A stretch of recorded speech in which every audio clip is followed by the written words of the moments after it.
The alien scientist experienced human compassion. "This is extraordinary," she said. The rain had been falling for 3 hours. Kale Morrow noticed it the way he noticed most things, sideways, in the gap between doing one thing and starting another. He had been stacking sandbags outside the community center on Milford Avenue since dawn, and now the sky had turned the color of old pewter, and the gutters were running fast and brown, pulling leaves and grit and the occasional lost flyer toward the storm drains in slow, patient spirals. He straightened up, pressed one hand to the small of his back, and watched the water come down. He was 38 years old and had lived in Milford most of his life except for 4 years at State College and 2 years in the city that had taught him, among other things, that he did not want to live in the city. He had come back for a job at the county engineering office and stayed for a woman and then stayed again, harder and quieter, after the woman was gone. He was the kind of man that small towns accumulate without fanfare, competent, available, not given to stating his availability too loudly. He owned a house on Birchwood Lane that needed a new roof and had not yet needed it urgently enough to schedule the work. He had a daughter named Maya who was 9 and already more organized than he was. He had a subscription to 2 magazines he never read and a neighbor named Greta who brought him food when she suspected he was forgetting to cook, which was accurate more often than he liked to admit. He also had, since the start of the week, a Tessari observer watching him. He almost didn't see her this time, which was unusual, because he had become accustomed to noticing her quickly. The way you become attuned to a particular element in your environment once it begins recurring with enough consistency. But she was standing very still at the edge of the parking lot where the pavement cracked and turned to gravel, in a coat that was entirely wrong for the weather. Thin, pale gray, belted, the kind of thing you wore to a conference, not a flood. She was holding her data recording device against her chest the way a person holds something they don't want to lose. Her hair was silver white and pulled back severely, and her skin was a faint, cool blue-gray, the kind of color that existed nowhere in the ordinary human spectrum, that had no analog in Kale's 38 years of living. She stood completely still, and she was watching. Not watching the flood. Watching him. Kale had met Verath Eilesen 6 days ago. Everyone in Milford had, in a sense. The news had made a lot of it, the arrival of the Tessari observer team, the diplomatic courtesies, the speeches about cultural exchange and scientific collaboration. The coverage had been breathless in the way that contact coverage always was now, because even though the Tessari were the 3rd non-human species to make formal contact with Earth, people did not seem to be getting used to it the way science fiction had promised they would. It still landed with a specific quality of strangeness every time, that awareness that the universe was larger and more populated than prior generations had been permitted to know, and that it was not hostile, merely, in the Tessari case, extremely methodical. The Tessari sent scientists before ambassadors. They sent observers before scientists. They did not rush into anything. Verath Eilesen was an observer. He had met her specifically at the community meeting where Dr. Helena Foss, the county's liaison to the cultural office, had introduced the team. There had been 4 of them, 3 Tessari observers and their human-assigned liaison, a young man named Darrow who wore an earpiece and spoke very quickly in the slightly breathless way of people who have trained themselves to interpret without pausing to think. The 3 Tessari had sat at the long table at the front of the room and watched the townspeople with the same attentive, unrevealing stillness that Kale would come to think of as their resting state. They had dark eyes, all 3 of them, very large and slightly convex, with irises that caught the light and held it, amber, copper, deep violet. Verath's were amber. They were difficult to look away from. The townspeople had tried anyway. Kale had watched them trying, the polite northward gaze, the practiced friendly expression deployed 1 beat past where it was convincing, the careful casualness of people who had decided in advance not to stare and were spending considerable energy honoring that decision. He understood it. He was not immune to it, but he had a low tolerance for effortfulness in social situations, and after the first few minutes, he had simply let himself look at the Tessari team directly and stopped managing the fact that he was doing it. They were worth looking at. The strangeness was real, and the effort to pretend it wasn't seemed like a small waste of a large moment. She had not spoken at that meeting. One of her colleagues had answered questions. A male Tessari named Soriath, who was apparently the team lead, taller than the others, with copper-orange irises and an authority in his bearing that required no cultural translation, and Darrow had interpreted and modulated and clarified. Vareth had watched. When the meeting ended and the townspeople got up and filtered toward the refreshments table, she had remained seated, her data device open on the table in front of her, her amber eyes moving through the room with quiet, systematic attention. She was cataloging, Cale had thought, the whole room continuously in whatever passed for mental notation among her people, the way people grouped themselves, the way the older residents moved toward the refreshments with the practiced confidence of people who had attended meetings in this room for 40 years, the way the younger parents clustered near the door with the particular alertness of people who have left children with babysitters and are keeping one eye on the clock, the way the town organized itself spatially even in a community meeting, by habit and history and preference, invisible to anyone who had not been watching long enough to notice. She was watching long enough. Cale had been the one who walked over and put a cup of coffee in front of her. Not because he had a reason, because he was going past on his way to the refreshments table, and she didn't have one, and it seemed to him like a normal thing to do. The same reason he would have put a cup in front of any person sitting alone at a table in a community meeting. The reasoning did not become more complicated because her skin was blue-gray and her eyes were amber, and she was from a planet 40 light-years away. She had looked at the cup. Then she had looked at him. Her expression had not changed. He would learn that this was not coldness but simply how Tessari faces worked, that their emotive range was real but narrow and required context to read correctly, that the tell was not in the face so much as in the quality of the attention, but something in her gaze sharpened. "I don't consume this substance," she had said. Her voice was low and precise, her syntax careful in the way of someone working in a second or third language, and choosing each word with deliberate accuracy. "That's all right," Cale had said. "I just thought you might want something warm. It's been a cold evening."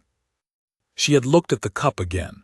Then she had picked it up with both hands and held it, just held it, not drinking, not examining it clinically, just holding it the way you hold something when you want to receive what it is offering. "The thermal transfer is notable," she had said after a moment. "Yeah," he had said, "that's why it helps." He had moved on. He had not expected anything else, and nothing else had come, not that evening. But the next morning, walking his daughter to the school bus, he had passed Vareth Eilesen on the corner of Hazel and Sycamore, standing with her data device open, recording the ordinary suburban street with an attention that was almost reverential. He had nodded to her. She had inclined her head, a small, precise movement that he would later learn was the Tessari formal acknowledgement, the equivalent of a returned nod, though more deliberate. The morning after that, she had been at the bakery on Main Street when he had stopped for a coffee before work.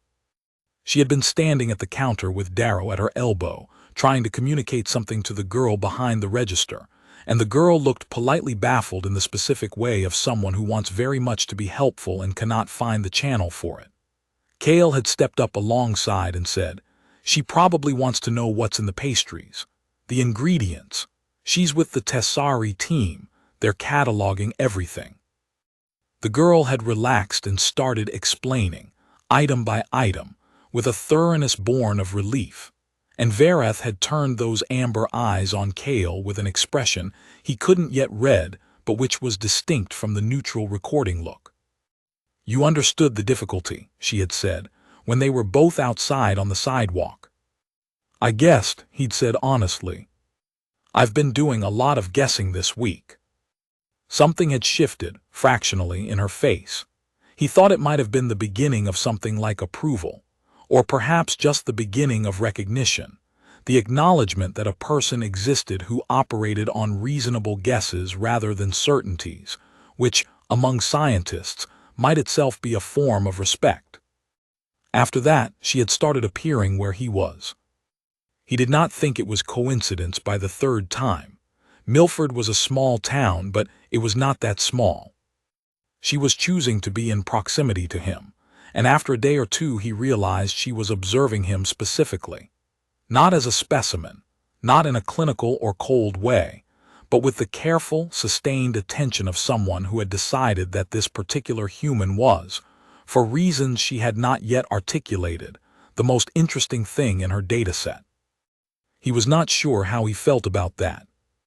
He had mostly decided to feel fine about it, because the alternative, being unsettled by an alien researcher watching him repaint his fence and buy groceries and pick his daughter up from school, seemed ungenerous, and he was not, by nature, an ungenerous man.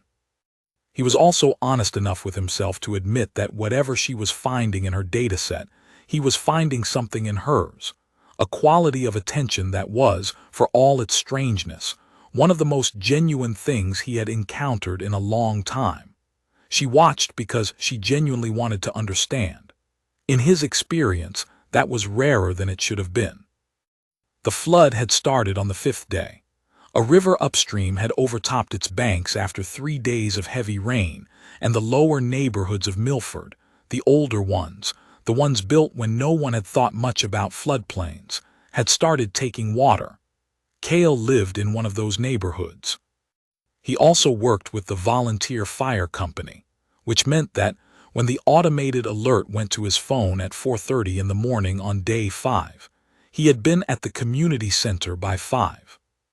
Now it was day 6, late afternoon, and the rain was still coming down, and Vereth Eileson was standing at the edge of the parking lot watching him stack sandbags in the dark and the wet. He straightened again. She was still there. He walked over. "You're going to be soaked," he said. "You should get back to the hotel." "I am observing," she said. "I know, but you're getting wet." She looked down at herself as though she had not noticed. Her coat was dark with rain across the shoulders. "This is not uncomfortable," she said. "My physiology manages temperature variance more broadly than a human's." "Okay," he said. "Then can I ask what you're observing?" She was quiet for a moment. The rain fell between them. Behind him, he could hear the other volunteers calling to each other, the low grind of a pump motor starting up somewhere down the street. "The organization," she said at last. "The self-generated coordination. There is no formal command structure visible. You are all here voluntarily. You are working in concert without apparent hierarchy. I have been trying to understand the mechanism." Cale looked back at the parking lot, at the dozen or so people moving sandbags and dragging pump hoses and waving each other through the logistics of it. "There's no mechanism," he said. "People just show up. They know what needs to be done, and they show up and do it." Her eyes moved to his face. In the gray afternoon light, the amber of her irises had deepened to something close to copper. "Without resource exchange," she said. "Without formal obligation. Without," she paused, consulting something he couldn't see, "without coercive enforcement." "Yeah," he said, "without any of those things." "This is not," she said carefully, "how Tessari disaster response functions." "What's it like for you?" Another pause, longer this time. "It is organized," she said. "It is efficient. Roles are preassigned. Resources are allocated through established channels. The outcome is usually optimal." "But—" the amber eyes were fixed on him. "There is no—" she stopped. "I am not certain of the human word." "Try." "Spontaneity," she said at last. "There is no spontaneous inclination to act. The action is correct, but the quality of choosing to act without being required to," she seemed, for the first time in 6 days, at a loss. I have not encountered this before, not at this scale, not in this manner. He didn't know what to say to that. He thought about it for a moment, rain running off the brim of his cap. "Come help stack sandbags," he said. She looked at him. "You've got 2 hands and you're standing right here," he said. "I'll show you what to do." She looked at the sandbags. She looked at the people working. She looked at him. "I am an observer," she said. "My function is to record." "Record from closer up," he said, and turned and walked back. After a moment, he heard her footsteps on the wet gravel behind him. She was not strong, or rather the sandbags were awkward for a body calibrated to different mechanics, and it took her a few attempts to get the placement right. The bags were heavy in an asymmetric way that required adjustment, and her first attempt left the bag canted at the wrong angle, the second left it too far from the line. She did not complain. She did not explain. She simply tried again, adjusting her grip, adjusting her angle, applying the same focused precision she brought to everything. When the third attempt landed the bag correctly in the line, she looked at it for a moment with the careful attention of someone confirming a variable, and then she picked up another one. Another volunteer, a man named Hector from the far end of Elm Street, 60s, built like a man who had been doing physical work outdoors his entire adult life, came past with 2 bags balanced across his arms and gave Vereth a nod. "You're doing it right," he said. "Angle them slightly, catches the water better." She looked at him. Then she adjusted her grip on the bag she was carrying and tilted it fractionally. "Like that," Hector said, with approval, and moved on. Vereth looked after him. Then she looked at Cale. "He has no reason to instruct me," she said. "He just wanted to help you do it better," Cale said. "That's what he does. He's been out here since 5 in the morning. Without obligation. Without obligation." She set the bag, picked up another one. Cale watched her out of the corner of his eye. He had learned in 6 days to read her in peripheral glances rather than straight on. She seemed to communicate more in moments she wasn't performing communication. Right now, in the rain, getting her wrong weather coat thoroughly soaked, silently stacking sandbags with a methodical determination that had nothing to do with requirement and everything to do with something he couldn't yet name, she seemed. He didn't know. More present than she'd been at the community meeting, maybe. Less like an observer and more like a participant. Like someone who had decided that recording was not the same as understanding, and that some things had to be held in both hands to be known. He didn't say that. He just handed her another bag. They worked in the companionable silence of people engaged in shared physical effort, which was its own kind of communication, rhythm and proximity, and the small courtesies of the labor. He handed her bags when her side of the stack was running low. She moved to fill the gap when another volunteer stepped back. Neither of them announced these adjustments. They simply made them, the way people do when they have been paying enough attention to each other. At one point she said, "Is it always like this? Flood season or volunteering?" "Either," she said. "Both. Milford floods every few years," he said. "The river's been managed better since they did the upstream work, but we still get years like this. And yeah, people show up. They always do." She was quiet for a moment, setting another bag. "In my research," she said, "prior to this assignment, I reviewed considerable data on human disaster response. The patterns were legible. I understood the structure. But the structure did not prepare me for the," she paused, with the particular Tessari pause that meant she was not finding the translation she wanted. "The quality of it. Data does not transmit this. The data showed that humans organize mutual aid. It did not show," she set the bag, "what it feels like to be the recipient of it." He looked at her. She was looking at the line of bags they had laid together, the small, systematic increment of protection they had built against the water. "You think that matters," he said, "being the recipient of it." "I think," she said carefully, "that it is not possible to understand it otherwise.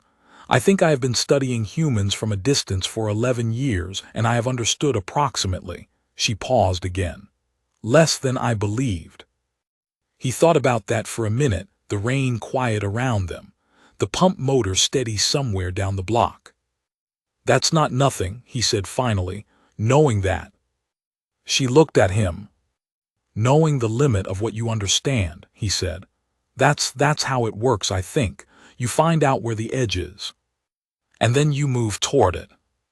She was still with the full weight stillness. Is that, she said at last, what you do? He considered the question seriously, the way she asked all questions, and the way she seemed to expect they would be answered. I try to, he said. They worked for 2 hours. The rain eased a little toward the end, not stopping but thinning, the kind of rain that was thinking about becoming something else. Cale's neighbor Greta brought out thermoses of soup from the community center kitchen, moving through the volunteers with the sure, unstoppable efficiency of a woman who had been feeding people through difficulty for 60 years. She pressed a cup into Cale's hands without pausing. She pressed one into Verath's hands with a nod and a "Here, sweetheart," and moved on before Verath could decide what to do about it. Verath stood holding the cup the way she had held the coffee cup 6 nights ago, both hands, very still. She didn't ask you anything, Cale said. She just gave it to you. Yes, Verath said. That's Greta, she does that for everyone. Verath looked down at the soup. It was split pea, he could smell it, thick and green and smelling of something slow-cooked and warm. She does not know me, Verath said. She does not have data on my dietary requirements. She does not know whether I can consume this or whether it would be harmful to me. She knows you've been standing in the rain for 2 hours helping. Verath was quiet. That's the mechanism, he said. That's what you were looking for. She looked at him. People see that you need something, he said. They give it to you, not because they have to, not because you're the same species or the same community or even because they know your name, just because, he shrugged, because you're here and you need it and they have it. The amber eyes were very still. The rain was very quiet now, almost a mist. This is not reciprocal, she said. Greta receives nothing from this exchange. She receives, he thought about how to say it. She receives the fact of having done it. That's enough for her. That's enough for most people. Verath looked at the cup in her hands for a long moment. Then she raised it, and with careful, exploratory attention, she drank. She was quiet for so long after that he thought she wasn't going to say anything. Then she said very quietly, "This is extraordinary." He had not known her long enough to recognize every shade of her stillness, but he recognized this one. It was the stillness of something landing, something finding its place, the kind of quiet that isn't empty but full, that has something turning over inside it. Yeah, he said, I think so too. The flood water peaked that night and started dropping by morning. Cale was at the community center again by 6, this time helping with the cleanup operation, moving furniture out of the 3 houses on Elm Street that had taken the worst of it, hauling waterlogged boxes and ruined carpets to the curb, setting up the drying fans. His daughter Maya had wanted to come help, and he had let her. She was 9, old enough to carry things and young enough to think it was an adventure, and she had immediately attached herself to Mrs. Acaffer from 2 streets over, who was sorting through salvageable items from her flooded basement, with the brisk pragmatism of someone who had done this before. He was in the 3rd house when he became aware of Verath Eileson standing in the doorway. She was in different clothes, her own, he supposed, something in a darker gray that fit her better than the coat had. Her data device was in her hand, but she wasn't recording. She was looking at the room, at the waterline still visible on the walls, at the stack of ruined paperbacks going to the trash, at Mrs. Kowalczyk, the homeowner, who was sitting at her kitchen table going through a box of photographs with the careful, heartbroken attention of someone trying to determine what could still be saved. Kale was about to say something when Maya appeared from the hallway with a stack of dry towels she'd found somewhere. She had that particular 9-year-old efficiency that worked by not thinking about efficiency at all.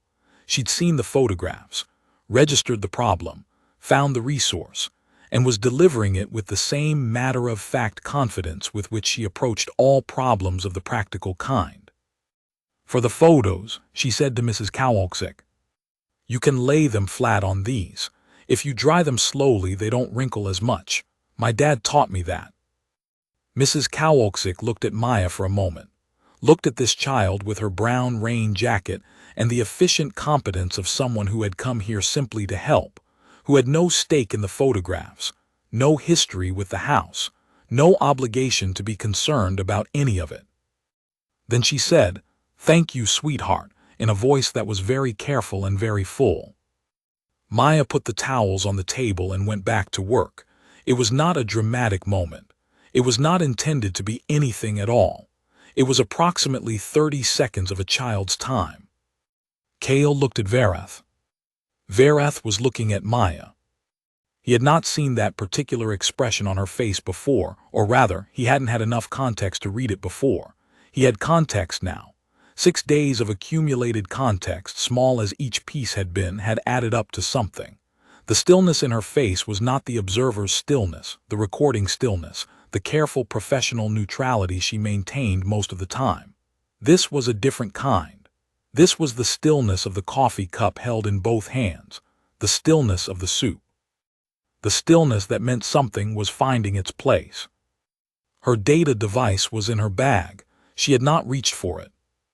Something was landing again, and she was letting it land rather than recording it, and he thought that was the most significant thing he had witnessed all week. He let it land. After a long moment, Verath moved into the room. She went to the table. She picked up one of the towels Maya had brought and laid it flat on the surface, smoothing it with both palms, and she began, with the same methodical attention she brought to everything, applied now without hesitation to this entirely unofficial, unrequired, unobserved task, to help Mrs. Kowalczyk sort the photographs. She did not ask if she should. She did not announce herself. She did not offer her credentials or explain her presence. She just began. Mrs. Kowalczyk glanced at her once, then nodded, and they worked together in the quiet of the damaged kitchen, the Tessari scientist and the elderly woman, sorting the life of a house through what water had touched and what it hadn't, and Kale stood in the doorway and watched and did not say a word. That evening, the Tessari team was scheduled for a debriefing session with the Cultural Liaison Office at the hotel. Kale didn't know this until Darrow called him. He had become, in some undefined way that no one had officially established, a point of contact between Verath and the town, and asked if he was free for an hour in the early evening. He was. Maya was at her grandmother's. He had a casserole from Greta thawing in the fridge and nothing requiring his immediate presence. He went to the hotel. The debriefing was in a small conference room on the ground floor. Dr. Foss was there, and 2 members of her office, and the other 2 Tessari observers with their own liaisons, and Darrow. Sorayath, the team lead, gave a summary of their observations over the past 6 days in the careful, even cadences of official reporting. The 2 other Tessari observers, whose names Kale had been told and kept losing track of, spoke briefly about their assigned areas. Kale sat in the back and listened, and understood about half of it. Then Dr. Foss asked Verath about her observations. Verath had her data device on the table in front of her.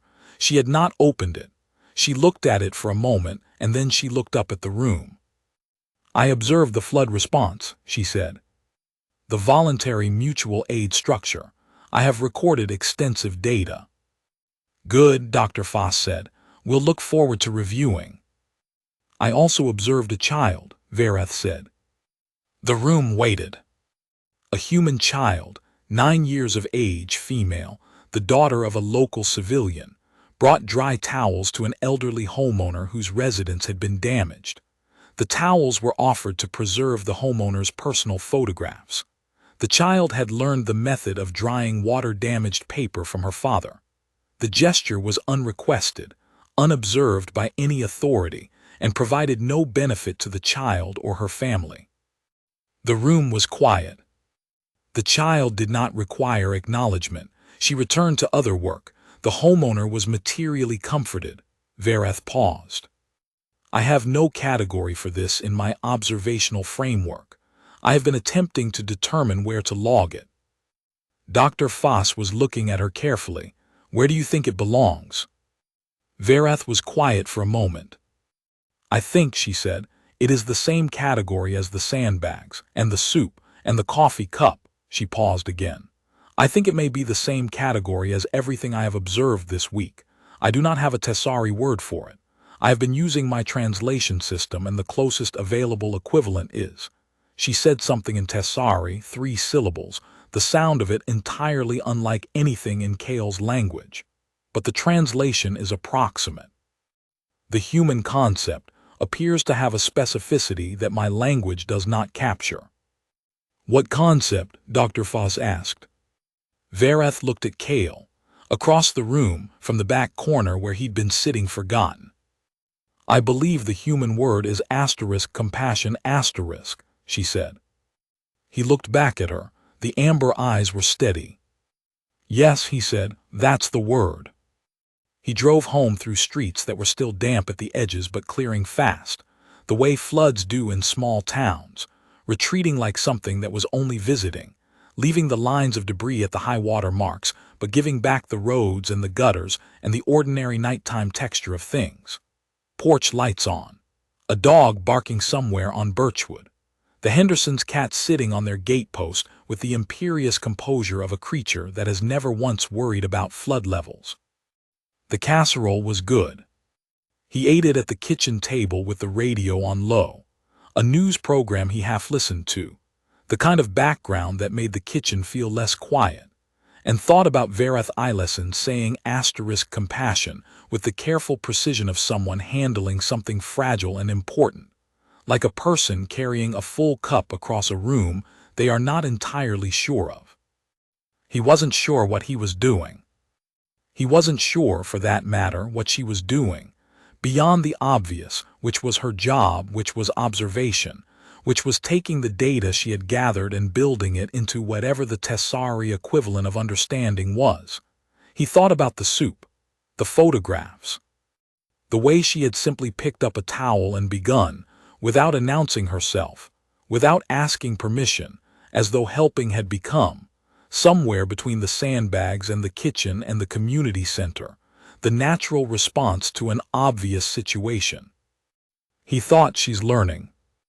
Not in the scientific sense, or not only in that sense, in the other sense, the slower, stranger, harder sense, the sense that required being present and getting rained on and putting your hands on sandbags you had no obligation to touch and holding a cup of something warm because someone put it in your hands and you wanted to receive what it was offering.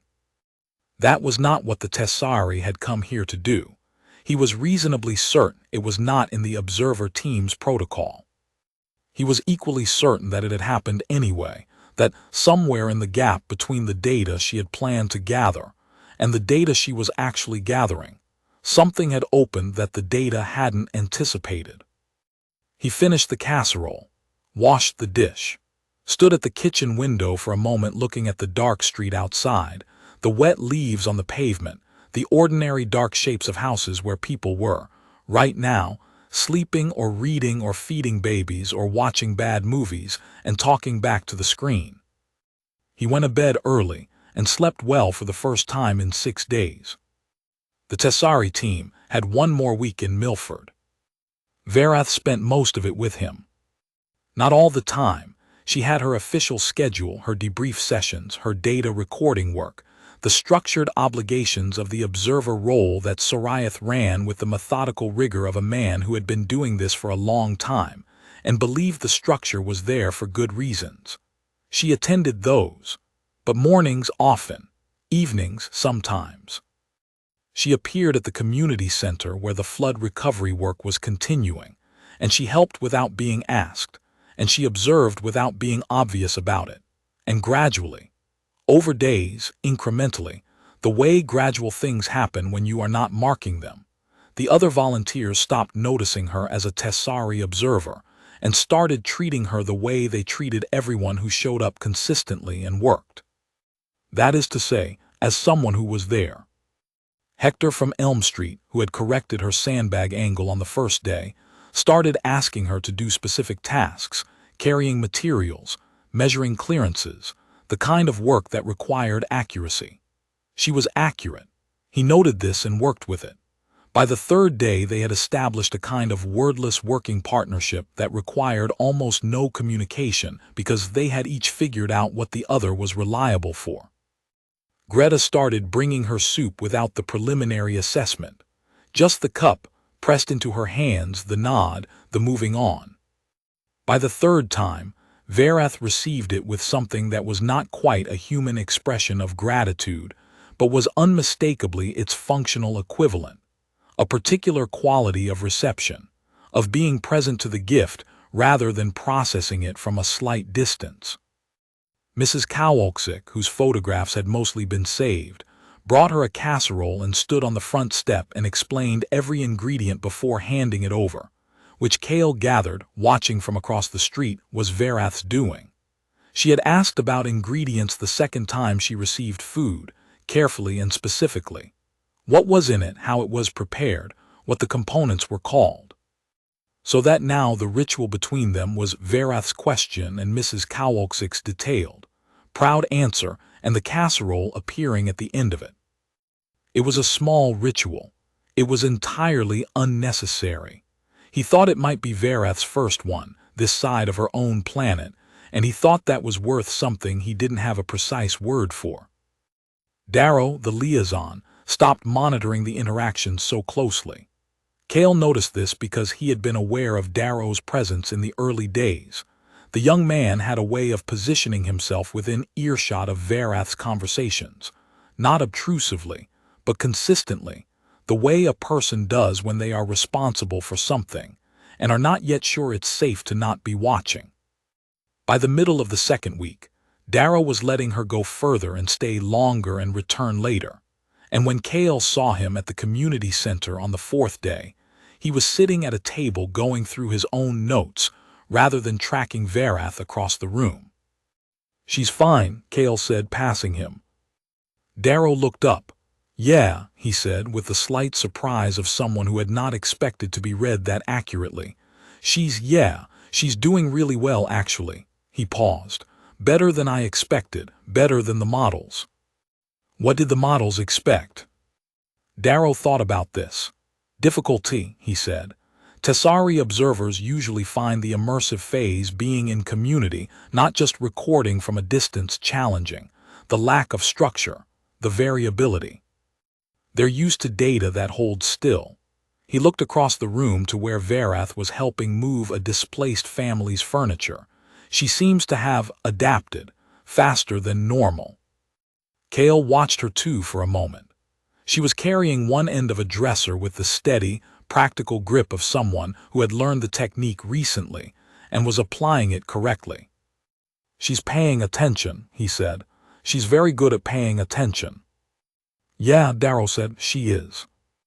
Maya decided Verath was interesting in the practical, uncomplicated way of 9-year-olds, who are not yet old enough to be unsettled by differentness. She had accepted the Tessari team's presence in town with the same brisk pragmatism she brought to most new information. Registered, filed, moved on. When Verath started appearing with some regularity, Maya applied the same process to her specifically, and arrived at the conclusion that Verath was interesting and probably worth talking to. She asked Verath questions, blunt, specific questions, the kind adults spent enormous energy not asking. "Do you have a family? What do you eat? Why are your eyes that color? Can you see in the dark? How old are you? What does your home planet look like? Do you get cold?" Verath answered them with the same careful precision she brought to everything, and her answers were detailed and patient and entirely free of condescension. She appeared to find the questions as worthwhile as any other inquiry. Maya processed the answers and occasionally asked follow-up questions, and by the end of the second day, she had started treating Verath with the breezy familiarity she extended to everyone she decided was acceptable, which meant, primarily, that she had stopped treating Verath as a guest and started treating her as a fixture. "She is not frightened of me," Verath said to Kale one evening. He was cooking dinner, something simple, pasta and a sauce from the cupboard, the kind of cooking he did when he had energy for feeding people, but not for the more complex operations the recipe books required. And she was at the kitchen table with her data device, and Maya was at the kitchen island doing homework with the focused inattention of a child who is mostly thinking about something else. "No," he said, "she isn't. Most children in this town have been," she consulted something, "cautious." "Maya isn't cautious," he said. "She takes after her mother." He said it before he thought about whether to. The small particular weight of it was audible, the way those things always are, the present tense that was and wasn't a present tense, the casual reference that carried its grief lightly and still carried it. He half expected the polite observer's deflection. A note taken, a category filed. He had seen her process difficult data that way before, with the careful neutrality of someone who is not deflecting, but genuinely trying to find the right container for a thing before responding to it. Verath looked at him. "You speak of her in the present tense," she said. "But she is not present." "She died 3 years ago," he said. "It takes a while for the tenses to catch up." Verath was very still. He had stopped reading her stillness as neutral, had stopped, somewhere in the middle of the week, making that mistake. This was the kind of stillness that had weight to it, the kind that meant something was being held carefully with both hands. She paused. "I am sorry, that is the correct human expression." "It is." "I mean it," she said. "I am not using it as formula." He looked at her. She was looking at him with the amber eyes level and serious and entirely without evasion, and he understood that she was not performing sympathy but offering the actual thing, the genuine extension toward another person's difficulty that was, as best he could articulate it, what sympathy was made of. "I know," he said, "thank you." Maya, without looking up from her homework, said, "Her name was Diane. She was funny and she liked bad movies. She made really good pancakes." There was a small silence. Verath looked at Maya. "What kind?" she asked. Maya looked up. "What?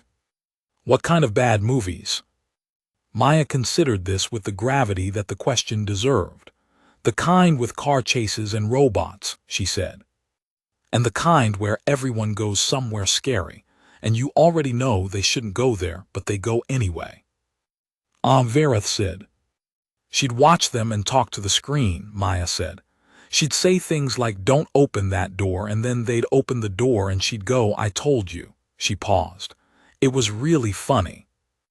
Verath was quiet for a moment. Then, "She sounds extraordinary." Maya nodded, returning to her homework. "Yeah," she said, "she was." Kale stirred the sauce. The kitchen was warm and smelled of garlic and tomato, and the ordinary texture of an evening. And outside the window, the last of the flood debris was drying at the curb in the late light. And he was not going to think too hard about the fact that this was the first time in 3 years that the story of Diane and the bad movies had made him smile rather than ache. On the second to last day, Soriath gave a presentation to the community about Tessari culture. It was held in the community center, the same room where they'd had the welcome meeting, now fully recovered from flood preparations, chairs set out in the same arcing rows. The fold-up tables that had been stacked against the wall during the emergency week had been restored to their usual places along the sides. The coffee urn was going. Someone had brought cookies, because in Milford someone always brought cookies. It was well attended. The town had a week's worth of context now, which made a difference. The room felt different than it had at the welcome meeting, less performatively calm, more comfortable with the strangeness of the situation.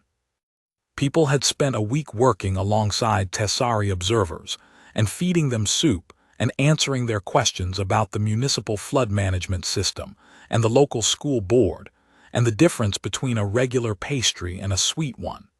And while none of this had made the situation ordinary, it had made it familiar, which was the adjacent thing and often more useful. Verath sat in the front row rather than at the table. An observer still, but from a different angle.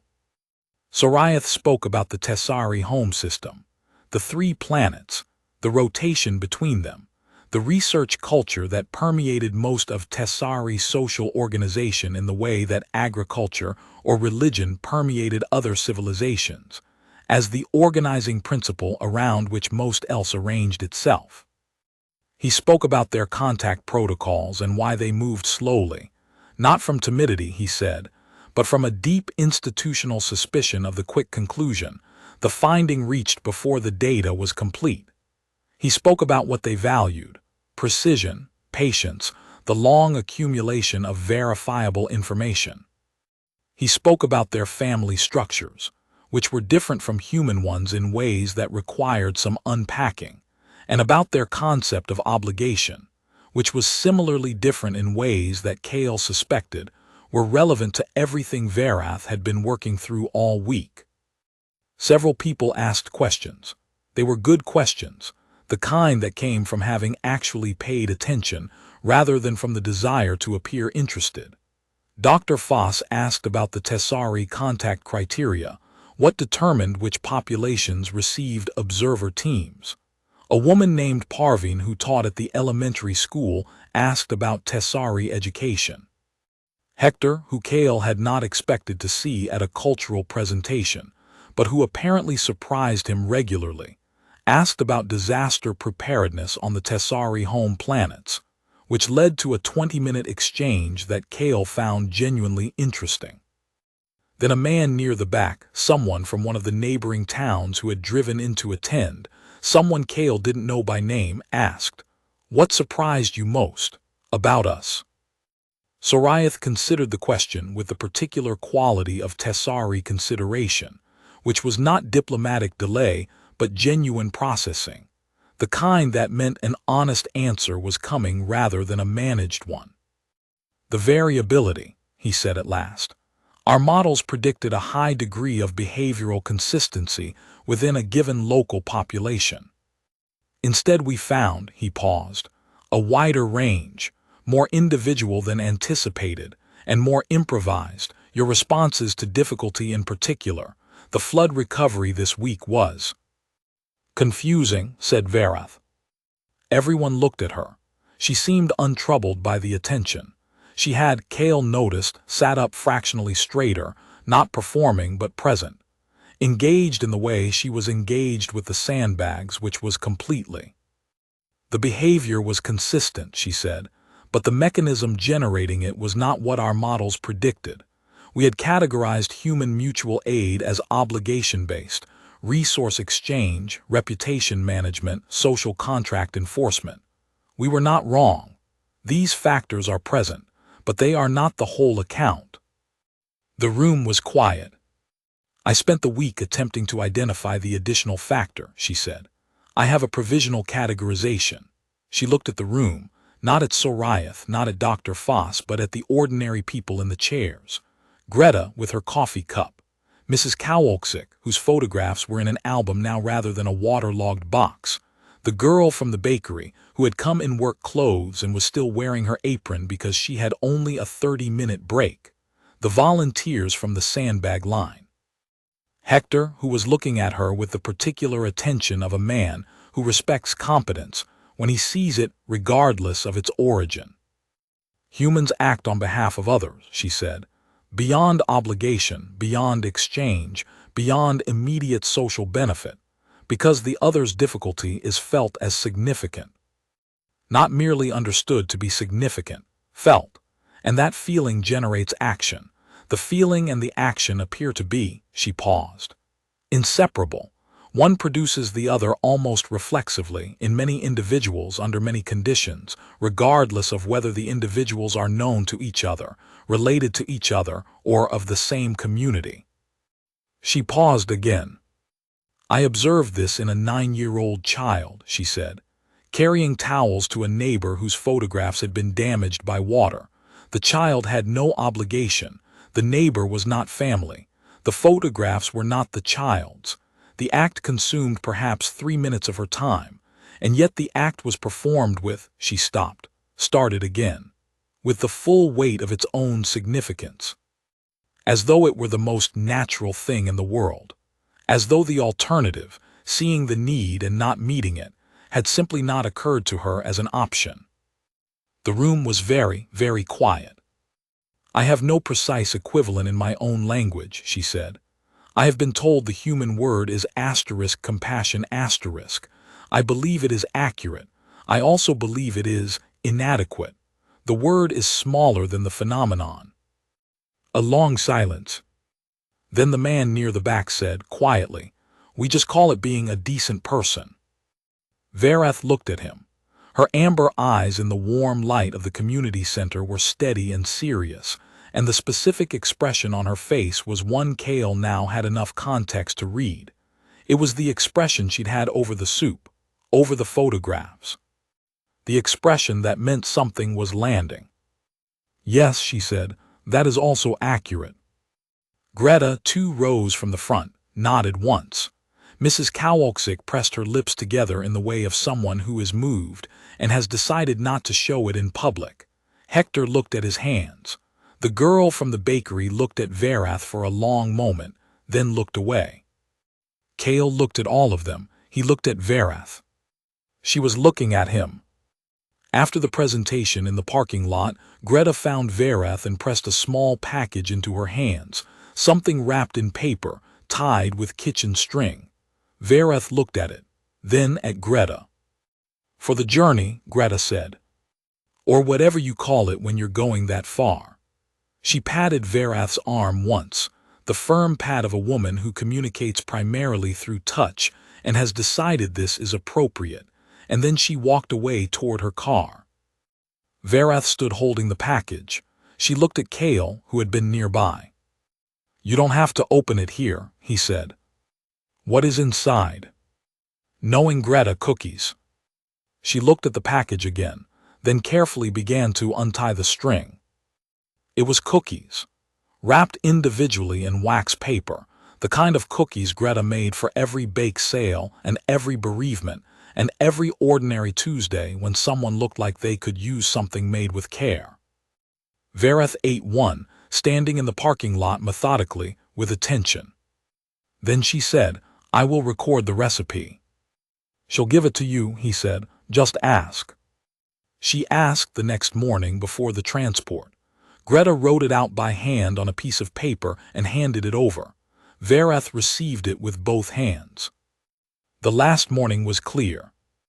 The sky had gone clean and cold, and the early light was coming at a low angle through the maples on Hazel Street, turning the last of the wet leaves gold. Kale was walking Maya to the school bus when he saw Verath on the corner again, the same corner, Hazel and Sycamore, where he had nodded to her at the start of the week. She was not recording. Her data device was in her bag. She was simply standing in the morning light looking at the street. He sent Maya ahead and stopped beside her. Last day, he said. Yes. Transport at noon. Yes. They stood in the morning quiet. Down the street, the school bus appeared at the far corner, orange and unhurried. I want to tell you something, she said. He waited. On my home planet, she said, there is a practice. When a researcher concludes a significant study, they write what we call a *Verath*. She paused. That is also my name.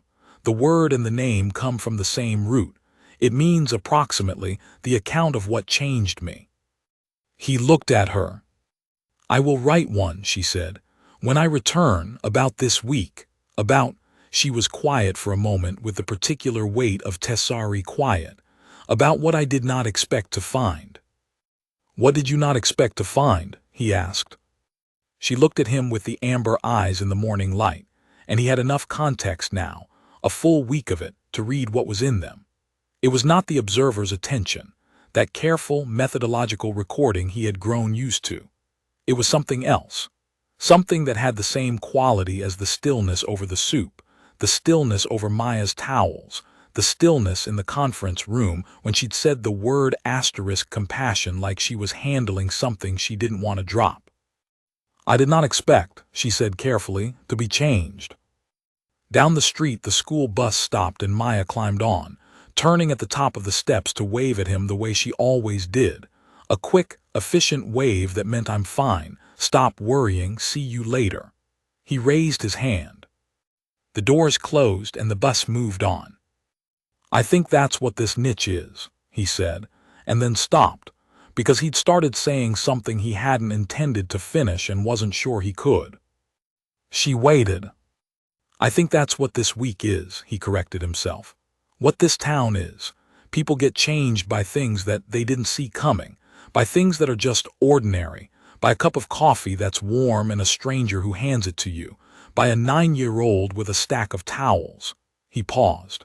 By someone standing in the rain for 2 hours because they want to understand. She was looking at him. You changed too, she said. He thought about that. Maybe, he said. I haven't written the account yet.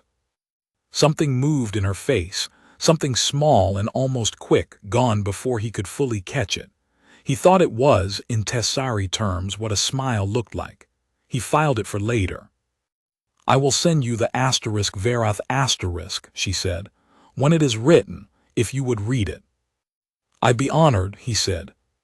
She inclined her head, the formal Tessari acknowledgement, the same gesture from the first morning on this corner.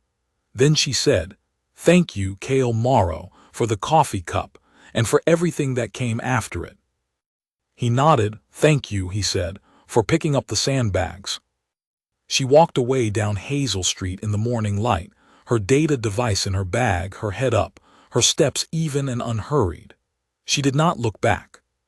He watched her go until she turned the corner at Elm, and then she was gone and the street was quiet, and the last leaves were coming down in the cold, clear air, gold and slow and unremarkable. He stood there for a minute longer. The corner of Hazel and Sycamore. The same corner where he had nodded to her on the second morning and she had inclined her head back, the formal acknowledgement, the mutual recognition of two people who are going to keep seeing each other and have decided this is acceptable. He had not known then what the week was going to be. He had not known what the coffee cup was going to start. He did not, if he was honest, fully know now what it had started, only that it had. He turned and walked home. The morning was clear and cold and fine, the kind of morning that feels like a beginning even when it is also an ending, the kind of air that makes you want to be outside in it rather than arriving somewhere. He walked slowly, past the dried water line still visible on the curbs, marking the high water line of a week that was already becoming something that had happened rather than something happening. Past Greta's house with the lights already on in the kitchen and the smell of something baking reaching the street. Past Mrs. Kowalczyk's, where the repaired front steps were dry and solid in the morning sun, and the window box was sitting in the light with the patient optimism of something that intended to bloom again. He passed the bakery on Main Street, and the girl inside waved. He waved back. He walked past the community center, past the gravel lot, past the place at the edge where Verath had stood in the rain watching him work, and he stopped there for a moment without being entirely sure why. Looked at the empty lot, looked at the cleared space where the sandbags had been. It was an ordinary Tuesday morning in Milford, and the emergency was over and the recovery was continuing, and the town was going about the quiet, persistent business of putting itself back together the way it always did. Not dramatically, not with announcement, just with the accumulated ordinary effort of people who had decided, without being required to, that this was what you did. He thought about the Verath*, about the account of what changed me, and what it meant to have a name for such a thing. He thought about Verath Eileson, who had arrived here with her data device and her careful syntax, and 11 years of studying humans from a sufficient distance to remain unaffected, and who was leaving with something she had not budgeted for and did not have a category for, and was going to have to write down. He thought about the fact that she would write it down, that she would send it to him, that somewhere on the far end of 40 light years, there would be a document that was, in some sense, also about this corner and this week, and a cup of coffee held in both hands for the warmth. He thought, I have been changed too. Not by anything large. By the quality of being seen, genuinely and completely, by someone who saw so well that being in her attention was. It was a thing. It was the experience of mattering to a very precise and honest mind, and discovering that this was what you had been waiting for without having known you were waiting for anything. He walked the rest of the way home through the ordinary morning, and when he got there, he made coffee and stood at the kitchen window with the cup in both hands, receiving the warmth. He thought he might write it down someday, not a vereth asterisk. He didn't have that word in his own language, that specific, that precise. He had other words, smaller ones, the word that was smaller than the phenomenon. He had them. He thought they were, in the end, enough.